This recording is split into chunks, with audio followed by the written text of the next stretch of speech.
बिस्मिल्लाहिर्रहमानिर्रहीम। Dear second year students, हम लोग अपने पिछले लेक्चर में चैप्टर नंबर 19 के शार्ट क्वेश्चन हल कर रहे थे। अभी भी 3-4 शार्ट क्वेश्चन रहते हैं जिनको हमने आज हल करना है। आज सबसे पहले जो शार्ट क्वेश्चन हमने हल करना है वो है क्वेश्चन नंबर 22। उसकी स्टेटमेंट मैं पढ़ता हूँ आपके सामने।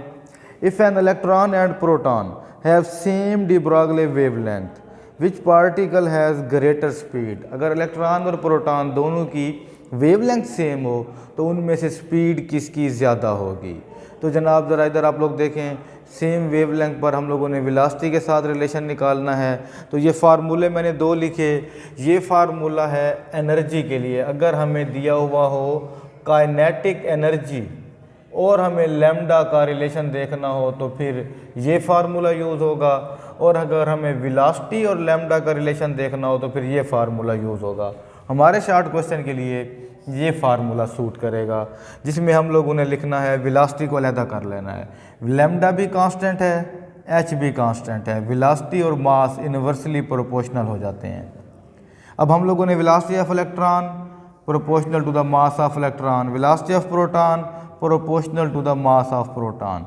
अब हम लोगों ने जब ये चीज़ यहाँ पर तय कर ली कि velocity is proportional to 1 over mass, तो डेफिनेटली मास ऑफ इलेक्ट्रॉन जो है वो लेस है और मास ऑफ प्रोटॉन जो है वो ज़्यादा होगा। अब देखें, जिस चीज़ का मास कम उसकी वेलोसिटी ज़्यादा, जिस चीज़ का मास ज़्यादा उसकी वेलोसिटी कम।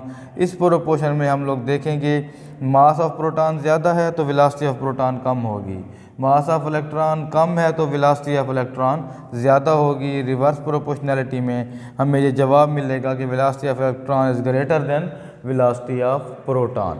तो ये हमारे सामने कैलकुलेशन बनी और रिलेशन क्या बनी, इन्वर्स रिलेशन में बनी। मास ऑफ इलेक्ट्रॉन कम था जिसकी वजह से वेलोसिटी ऑफ इलेक्ट्रॉन की कीमत ज़्यादा थी, ये दो फैक्टर कांस्टेंट हैं। मास ऑफ प्रोटॉन ज़्यादा है जिसकी वजह से वेलोसिटी ऑफ प्रोटॉन कम हो गई। ये है क्वेश्चन नंबर 22। और बिल्कुल इसी तरह का सवाल है सवाल नंबर 24 जो हमारे उसमें, सवाल नंबर 23 जो हमारे उसमें है, स्मार्ट सिलेबस में भी शामिल है। Why do not we notice de Broglie wavelength for pitched cricket ball, explain why. जब कोई क्रिकेट बॉल फेंका जाता है तो हम लोगों को उसमें वेव नेचर या वेव लेंथ वाज़े नज़र क्यों नहीं आती। ये है सवाल नंबर 23। अब हम क्वेश्चन नंबर 23 को हल करने लगे हैं। इसमें आप लोग देखें कि यही फार्मूला सेम हम यूज़ करेंगे कि हमने वेव लेंथ क्यों नोटिस नहीं होती नॉर्मल मूविंग क्रिकेट बॉल के लिए। जनाब एच कांस्टेंट है। मैं सपोज़ करता हूँ कोई क्रिकेट बॉल नॉर्मल लेवल की जिसका मास 20 ग्राम अगर है तो हम उसको लिख देते हैं 20 × 10⁻³ किलोग्राम। ये हमारा मास ऑफ बॉल बन गया। जितनी भी ज़्यादा स्पीड हम बॉल को दे लें, जितनी ज़्यादा स्पीड दे लें, up to the speed of sound या स्पीड ऑफ बुलेट जो कि तकरीबन 300-330 मीटर पर सेकंड होती है, इससे ज़्यादा तेज़ हम बॉल को नहीं फेंक सकते नॉर्मल सोर्सेज से। तो नॉर्मल सोर्सेज से इस मास और इस स्पीड के साथ हरकत करता हुआ पार्टिकल को अगर हम हल करें, हम m की जगह पे 20 ग्राम लगाएं और स्पीड की जगह पे 330 लगाएं, h की कीमत जो हमें पता है 6.63 × 10⁻³ है। इन सब वैल्यूज़ को पुट करके हमें जवाब मिलता है 1 × 10⁻³ मीटर। इस कैलकुलेशन से ये पता चलता है कि इट इज़ टू स्मॉल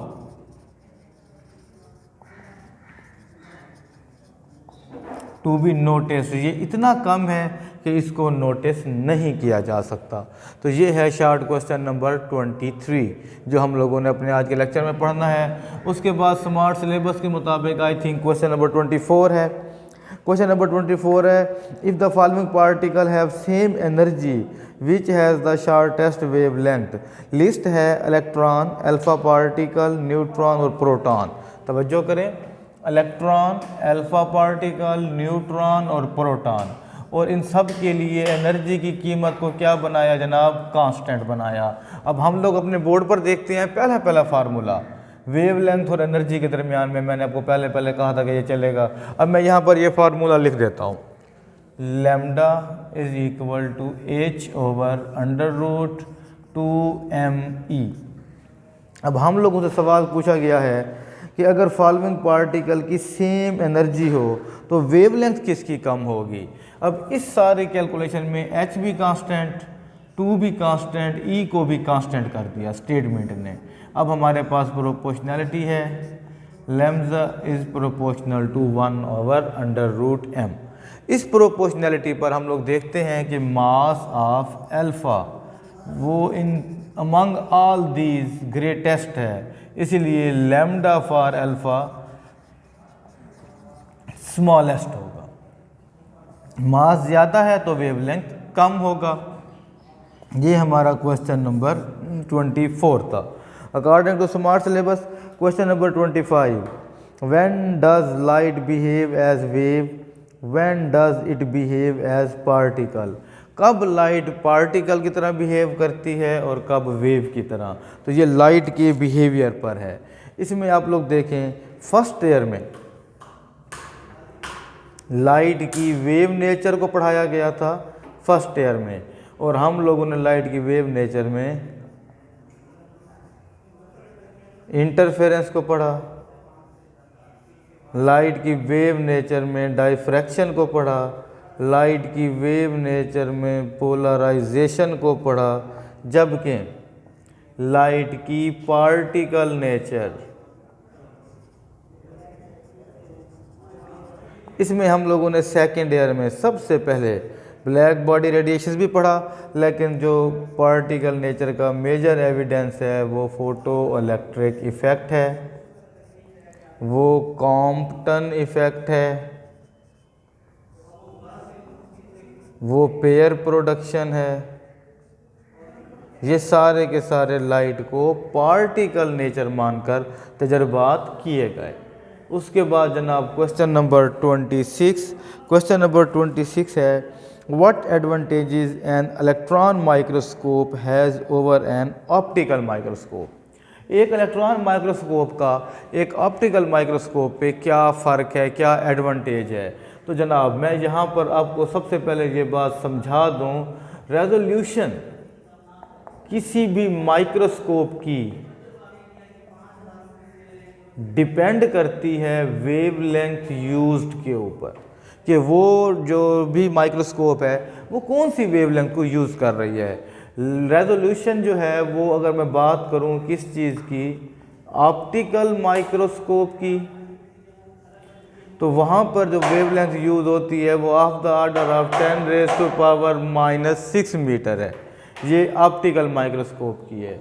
इसके बरक्स अगर मैं रेजोल्यूशन कैलकुलेट करूं इलेक्ट्रॉन माइक्रोस्कोप की, तो ये इसमें जो इलेक्ट्रॉन की वेवलेंथ यूज़ होती है ये अप्रॉक्सीमेटली 10⁻⁻10 मीटर है। इट मीन्स कि resolving power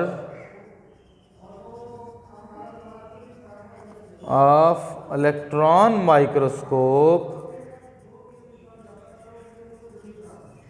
resolving power of electron microscope is approximately 10⁻⁴ times greater